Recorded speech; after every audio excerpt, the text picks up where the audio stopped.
Laura Schwartz, and today I'm here with Isaac Kieffer of Enlighten Home Inspections to talk about things you should know when inspecting a new build. Isaac, do you want to introduce yourself? Yes, I'm the owner of Enlighten Inspections, and we have 5 inspectors. We do the whole DC area, and we've been in business for 12 years.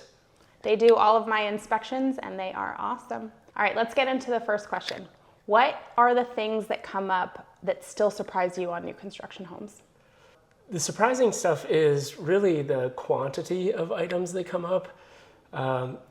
There's a code inspection that usually happens with the county, and so a lot of people just assume that these houses are perfectly built. And when I come in, 80 to 100 pictures is absolutely normal. So people are a little shocked sometimes that that big of a list is created. Yeah.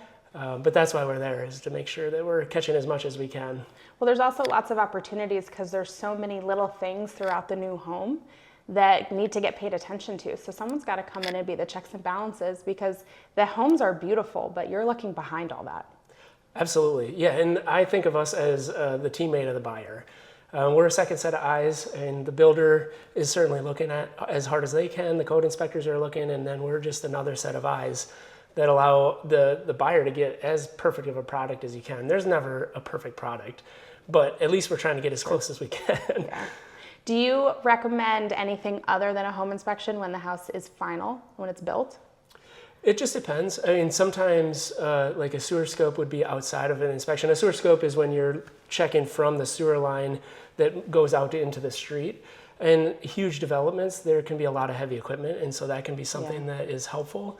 Radon testing is another one that a lot of builders will put in a passive system, and some of them even will pay for the non-passive system if the results come in high.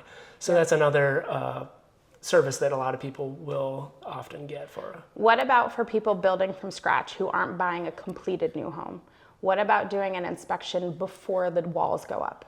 Yeah, so I think that is an awesome time to do an inspection. It's typically called a pre-drywall inspection, would be when people are looking for another inspection. And that's right before you put in insulation, right before you put in drywall. And the point of that is it's the best chance I get as an inspector to see your structure.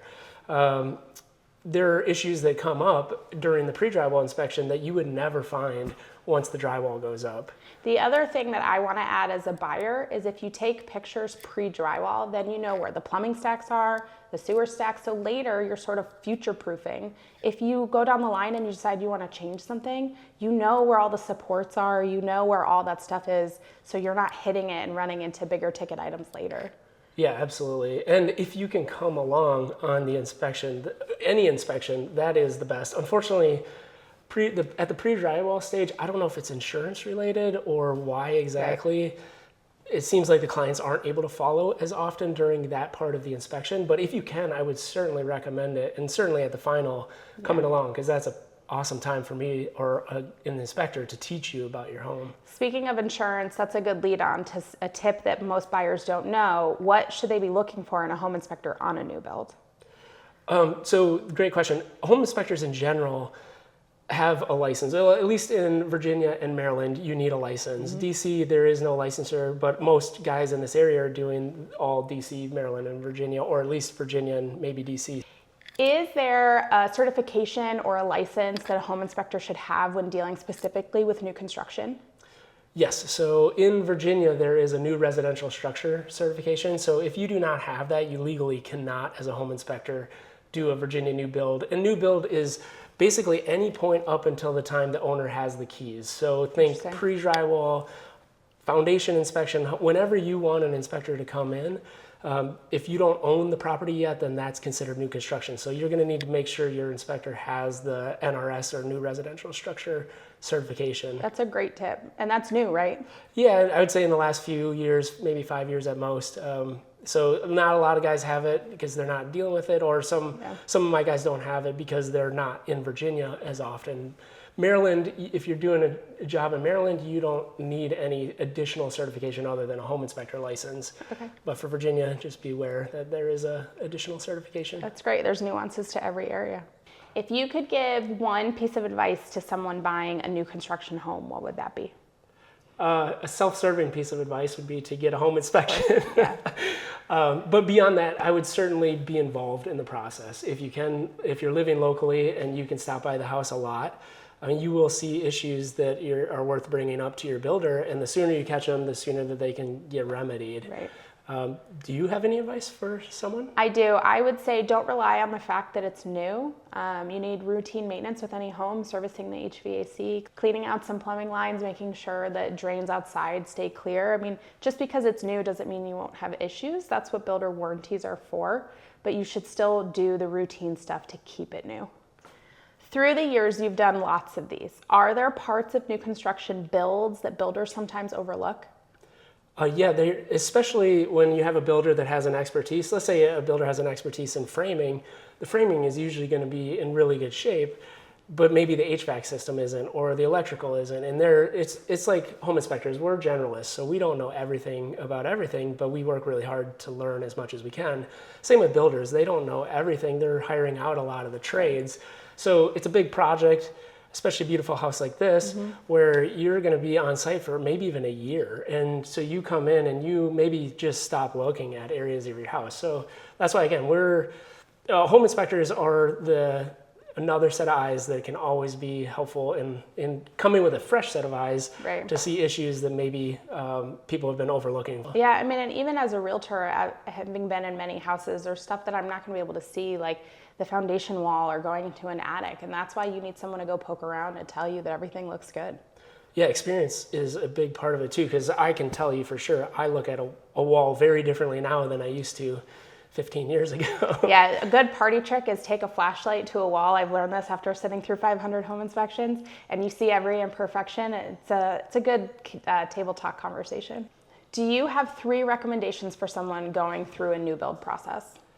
Yeah, so as what pertains to the home inspector, I would recommend being present, like we talked about earlier. It certainly is a really good thing to do.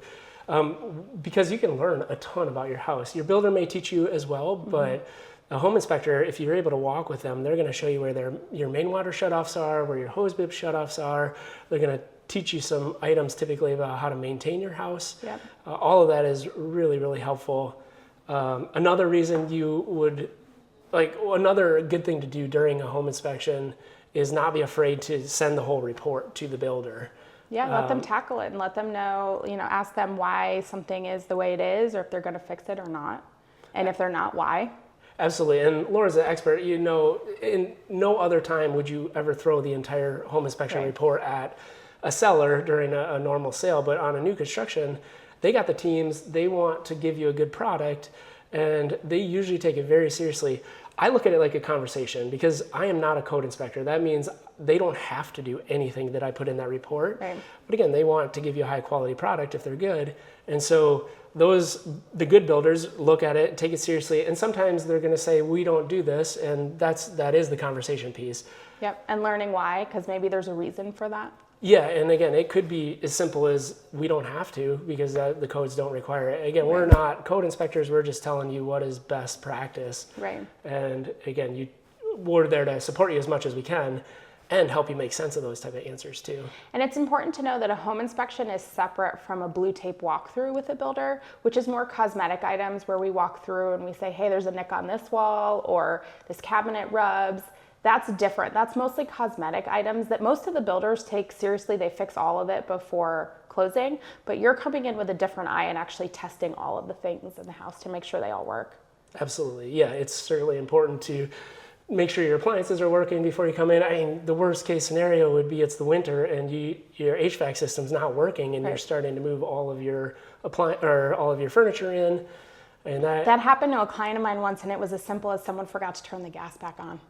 Exactly. Yeah, it's happened to me as well, where a client was starting to move in and was like, we don't have HVAC working. And sometimes you can't test it. I mean, in the winter, I can't test AC. Right. So a little bit of that is you just have to wait till it gets a little bit warmer. But in most cases, you can turn on the AC for a moment, or you can test all the appliances. I had another client move in and the dishwasher failed. Well, I shouldn't say they moved in. During the inspection, it failed. And that was a huge amount of water damage the builder was able to take care of before they moved in. So I want to hear some of the fun stuff. Do you have like an all-time, I can't believe I found this on a new build? Yes, so structural issues are where it gets really, you feel like you're making your money. Yeah. I mean, there's a lot of issues that I honestly, if I'm taking 80 pictures, you're bringing out 5 to 10 contractors if it's on your own dime, and that already feels like we're paying for ourselves. But there have been, actually the most recent inspection I did on an 8,000 square foot house, there were some significant structural issues. I don't know if you want to get too far in the weeds, but an I-joist is the newer engineered joist that you see in a lot of houses. And there's basically, think of 2x4 on the top and the bottom, those are cords, and in between is a webbing. That looks like the letter I. Exactly. Yep. And that webbing, you can cut pretty much down to the 2x4 area, the cord, usually about 1/8 of an inch. The house I just did, whoever ran the gas line literally cut all the way into the cord, which is definitely a no-no. Yeah. And we're talking probably the entire living room at some point in this house 20 years down the road is going to be sagging with that type of cut. Well, so, if you don't like squeaky floors, that's just a surefire way to get one. Yeah, exactly. Yeah, so again, these are issues that may pop up after the warranty, the builder's warranty. And so again, if we weren't doing it during a pre-drywall, I would have never caught it either because it would have been drywalled right over and there's no telling that that was going to be an issue. That's so scary. Yeah. Is there anything else that comes to mind that was a funny thing that you found? It's always funny to see beer bottles in the rafters. Yeah, so one other thing that comes to mind, it wasn't necessarily funny because it's a big problem. Of course, yeah. But a huge rainstorm, again, this is pre-drywall, and the whole basement was flooded. And I didn't see the extent of it. My client had seen it because, again, they were involved in the process and checking on the house and really smart of them. And when we came to the inspection, there was only one humidifier and one industrial fan. And I'm thinking, oh my goodness, this is crazy. There needs to be 5 of all of this because we got to dry this out. It's a breeding ground for mold, right? Exactly. Yeah. Mold, structural damage in the long run, warping of the framing. There's a lot of problems that can occur because of that if you don't dry it out properly. And the client actually sent me a picture 2 days later and they were putting insulation in. And so they're now trapping, I mean, insulation is to stop airflow. So they're trapping the water into the wood framing.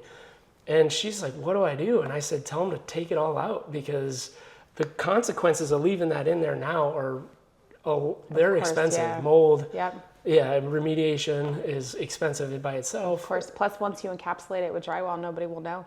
Yeah, until it's too late. Yeah, and again, you have health concerns is when you start learning. So, yeah, I mean, funny in our industry, our service is not always the... Usually it involves a lot of money if it's funny. Yes. Funny for me is not funny for my clients. Right.